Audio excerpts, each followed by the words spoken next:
కీర్తిశేషులు శ్రీ రామోజీరావు గారు నన్ను ఆయన బ్యానర్లో ఇంట్రడ్యూస్ చేయడం జరిగింది. 25 సంవత్సరాల క్రితం ఎప్పుడైతే ఆ మూవీ ఓపెనింగ్ సెరమనీకి వెళ్ళానో, నా పక్కన నాన్నగారు మా అమ్మగారు తప్ప ఎవరూ లేరు. ఒక్కడనే వెళ్ళాను, ఓపెనింగ్ సెరమనీకి వెళ్ళాను. ఏం జరుగుతుందో ఎలా ఉండబోతుందో తెలియదు నాకు. మొదటగా నాకు గుర్తుండి, మరి ఇక్కడ ఉన్నాడు, ఎక్కడ ఉండుంటాడు, ముజీబ్ అని ఆధోని నుంచి మొట్టమొదటిసారి ఒక అభిమాని కనిపించాడు నాకు. నేను ఆఫీస్ బయట, అది కూడా రెంటెడ్ ఆఫీసు, ఇల్లు ఎక్కడో మేదీపట్నంలో ఉండింది, ఆ రెంటెడ్ ఆఫీస్ బయటకు వచ్చాను.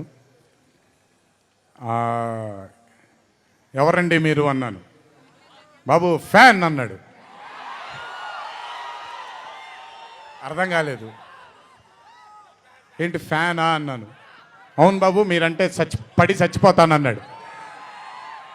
ఒకటే సినిమా కూడా ఇంకా రిలీజ్ అవ్వలేదు, అప్పుడే ఏంటి అన్నాను. ఏమో ఇతనే ఫస్ట్ వచ్చింది.